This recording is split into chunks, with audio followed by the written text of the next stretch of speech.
I'm Joe Catalano with an AM Quincy news update for Tuesday, March 5th.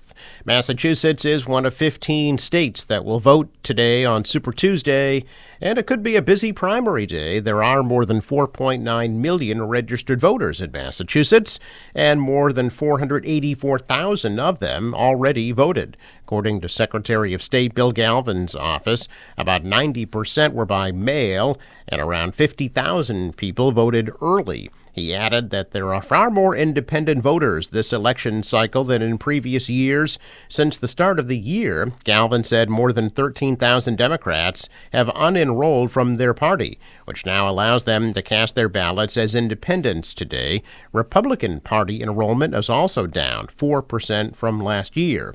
Polls are open from 7 a.m. until 8 p.m. today, and all mail-in ballots must now be dropped off by the time polls close. Mail-in ballots cannot be mailed at this point. They must be dropped off. And here in Quincy, there is a drop box located right outside Quincy City Hall. In Quincy, a total of 8,158 voters requested mail-in ballots before last week's deadline, and 550 voters cast ballots during in-person early voting last week. City Clerk Nicole Crispo has said she anticipates about a 35% turnout of Quincy's 65,120 registered voters today, based on the turnout in previous presidential primaries. Today's ballot also includes elections for party officers. Each party's state committee is allowed to elect one man and one woman from each of Massachusetts' 40 state Senate districts. Here in Quincy, which is entirely in the Norfolk and Plymouth district, the Democratic candidates are unopposed. Joel Buenaventura is running for state committeeman, and Sandra Merrick is running for state committee woman. Both are from Quincy.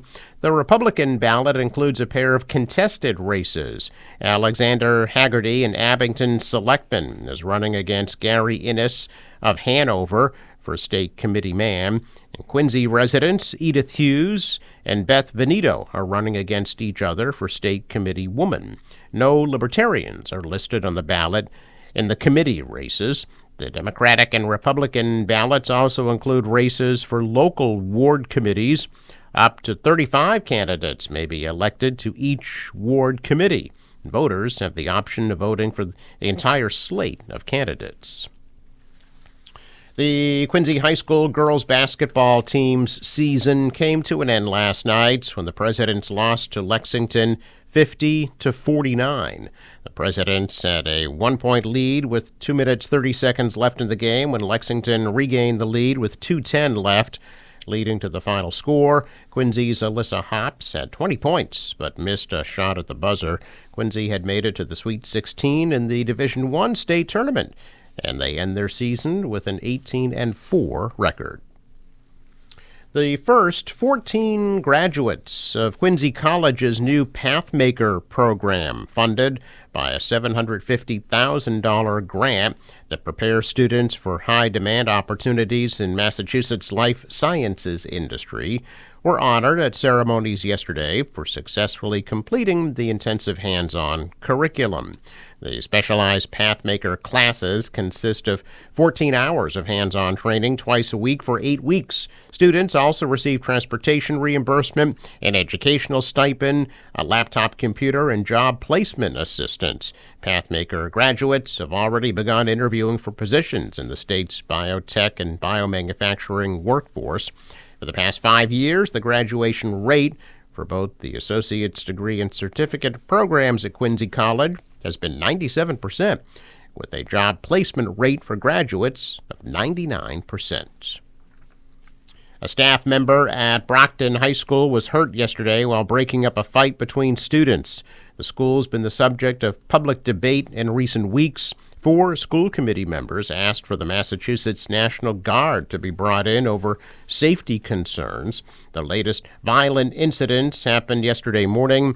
A Brockton school spokesperson said the staff member was evaluated by the nurse and sent home. The district said the students who were involved will face discipline in accordance with district policy and procedures. Brockton police are also investigating. Brockton's police chief says the department has received 800 calls for service from the school district this year, compared to roughly 1,100 the entire year before. One solution may include the integration of 2 more clinical social workers into the high school.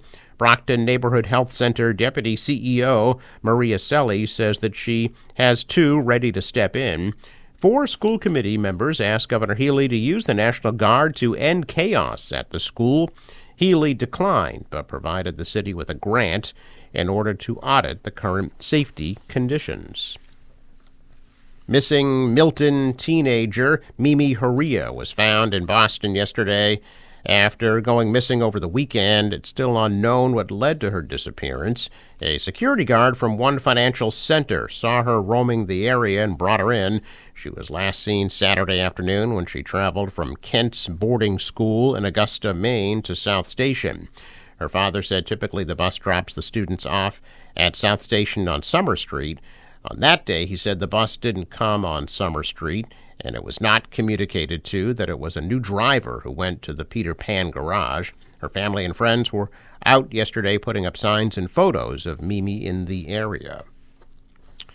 Brian Walsh was active yesterday in both the major criminal cases he's involved in. He had his first hearing in months in the murder case over the alleged killing of his wife, Anna, while his lawyer in federal court appealed a sentence recently handed down over art fraud. At the status conference at Norfolk Superior Court in Dedham, lawyers for the 2 sides established that Walsh's new court-appointed lawyer still needs to catch up on the evidence in the murder case. The next date in the case was set for May 1st. Walsh's appearance was waived for yesterday's hearing, and while he had been due to appear virtually, he wasn't on the Zoom call. The hearing came less than 2 weeks after Walsh was sentenced by a federal judge for a years-long art fraud scheme that he pleaded guilty to before the alleged murder of his wife.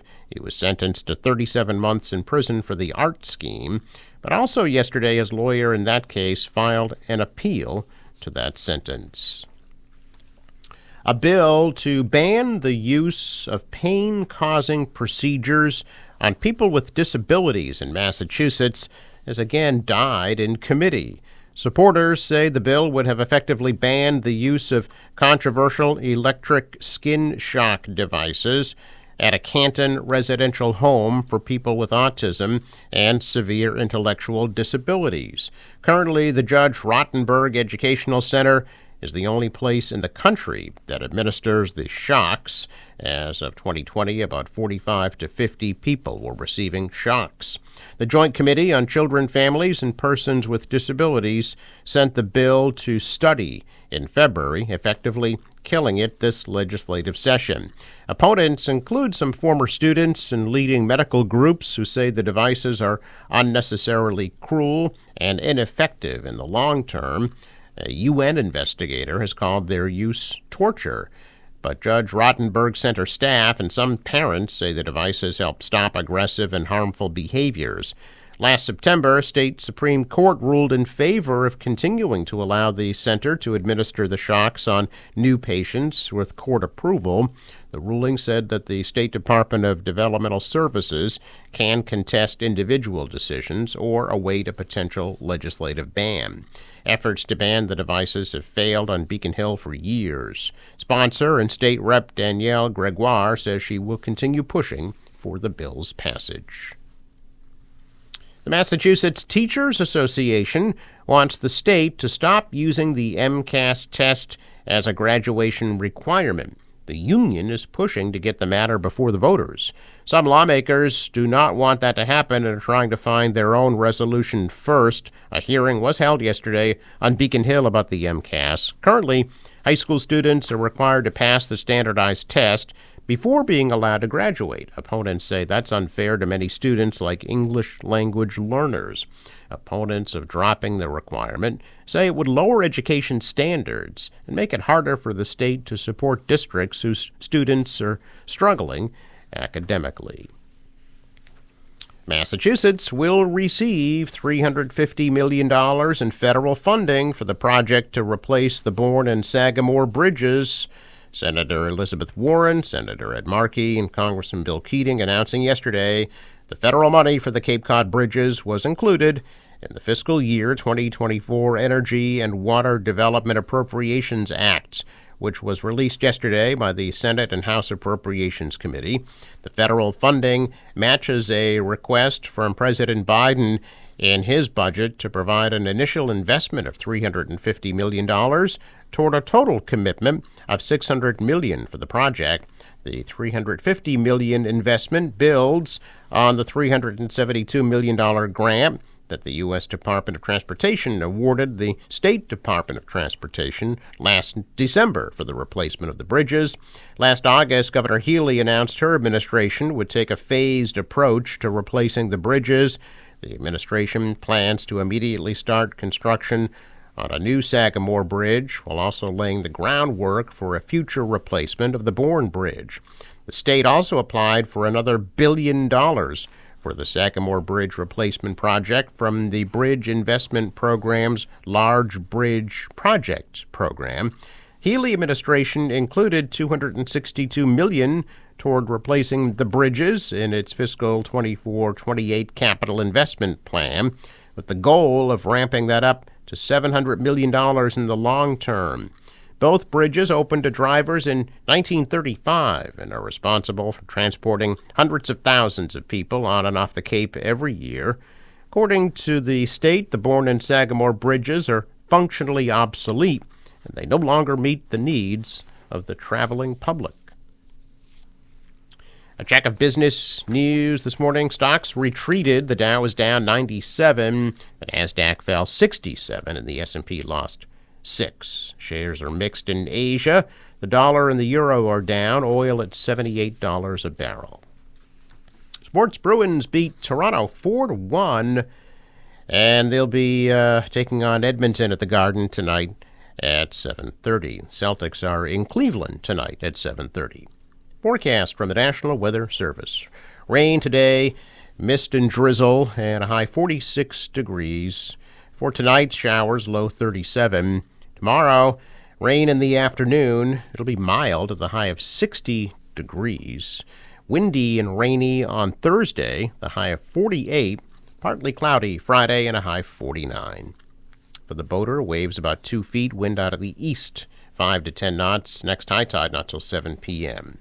Sunrise 6:11, sets at 5:39. I'm Joe Catalano with an AM Quincy news update for Tuesday, March 5th.